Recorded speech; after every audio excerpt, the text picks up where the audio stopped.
Good evening, and it's great to have you with us on this Thursday night. And as we come on tonight, a new and grim milestone in this country. The number of deaths has now topped 16,000. And in New York State, more cases than any other country in the world outside the U.S. And we did learn today of new research indicating just when the virus might have arrived here in New York City, here for weeks before the first reported cases. We're going to drill down on that in just a moment here. The death toll tonight in this country, now more than 16,000 people in the U.S., and it's staggering when you really think about these numbers. More than 7,000 lives lost in New York State alone. Scientists have long pointed out that the death toll often lags behind the surge. Patients in the hospital, of course, for days or weeks, then dying from this. You can see that death toll right there in New York, steadily rising, and those new highs 3 days in a row. But I wanted to show you something else tonight because there is a glimmer of hope. Look at this. Also from New York State, and it shows the rate of increase of new cases in the state steadily falling in recent days. Of course, let's hope that holds and that it will eventually be reflected in the death rate. We can hope. Scientists say this shows that the social distancing is working. Tonight here, we're going to take you inside a New York City hospital where doctors are using a rare treatment to save the lives of patients in their 30s and 40s when ventilators simply aren't enough. And the threat now spreading to new hotspots, including New York's Long Island. Staff at Stony Brook Hospital cheering as a convoy of nurses from elsewhere arrived today. Emergencies tonight in Philadelphia, Baltimore, Washington, D.C., in parts of Louisiana, in Detroit, and South Florida. And the heartbreaking images in so many places across America tonight, the long lines for food. The new unemployment numbers out tonight, more than 16 million Americans now out of work, needing help. When will the checks arrive? And will millions of Americans have to be tested for antibodies? Will that be one way to help get this country back working, back to some sort of normalcy? What Dr. Anthony Fauci said about this today, and we begin tonight with ABC's Whit Johnson here in New York. Tonight, the battle to save lives growing more desperate. Making considerably more progress. Inside this ICU at Maimonides Hospital in Brooklyn, doctors deploying a rare treatment on COVID patients in their 30s and 40s still failing on ventilators. In the current epidemic, it's used as a last resort when the ventilators are not enough. Heart surgeon Dr. Paul Saunders, a COVID survivor himself, using ECMO, temporarily drawing blood out of the body to help oxygenate red blood cells in patients whose lungs aren't functioning. With such limited resources, we have to be very careful as to who we're going to offer it to, and making sure that those patients are ones that really have a good chance of a good benefit. Emotions running high for nurse Mary Kate Finaro, working in the same ICU where her father, a doctor, was being treated for the virus. He's now back home, feeling better. Unfortunately, I was not ever able to go inside of his room because I didn't want to cross-contaminate between other COVID-19 patients and him, so I waved to him from outside of the glass. But in New York State, the death toll reaching new heights by the day. Coronavirus killing nearly 800 people in just 24 hours. We've lost over 7,000 lives to this crisis.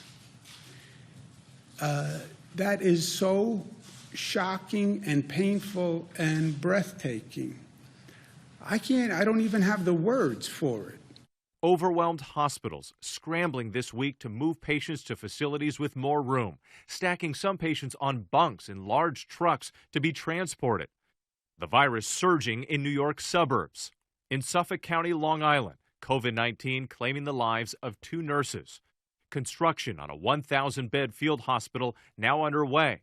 New research now suggests the virus was circulating in the New York area by mid-February, weeks before the first confirmed case. New York was seeded before they really knew what was going on, and that's why they're in the difficult situation that they're in right now.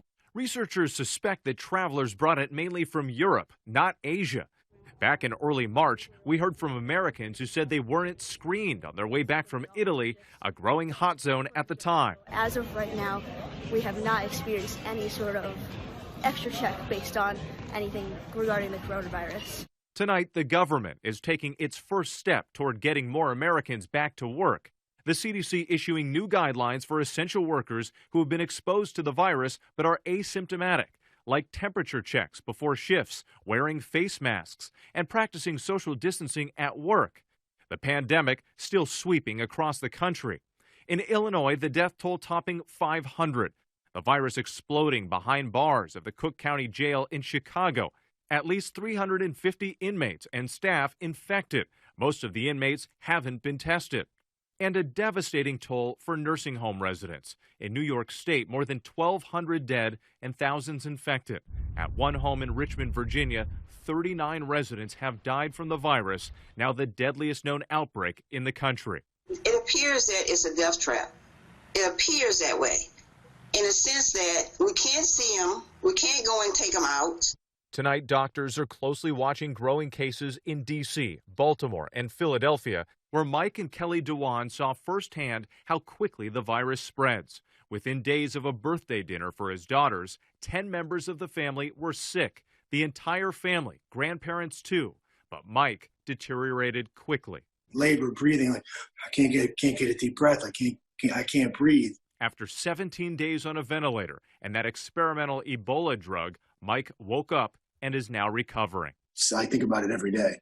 And a special day for Paul Saunders, that doctor in Brooklyn we just met today. His colleagues greeting him with cheers. His first full day back in the ICU after defeating coronavirus himself, now continuing the fight to save others. Thank you very much. Totally unexpected and undeserved. He said that was unexpected, undeserved, but we all know it is very deserving. They applauded him and continue to do so even after he said that. A powerful moment today. Whit Johnson with us from Mount Sinai Morningside Hospital tonight. And Whit, I know a battle for those doctors every day, but New York is really seeing some glimmers of hope tonight. The rate of hospitalizations also slowing. David, the number of hospitalizations is beginning to flatten considerably, so they want to see that trend continue and then decline, a sign that New York State could be nearing its apex. But as you mentioned earlier, that painful death rate still very high. Officials are hoping that will soon come down as well. David. All right, Whit Johnson leading us off tonight. Whit, Hi, everyone. George Stephanopoulos here. Thanks for checking out the ABC News YouTube channel. If you'd like to get more videos, show highlights, and watch live event coverage, click on the right over here to subscribe to our channel. And don't forget to download the ABC News app for breaking news alerts. Thanks for watching.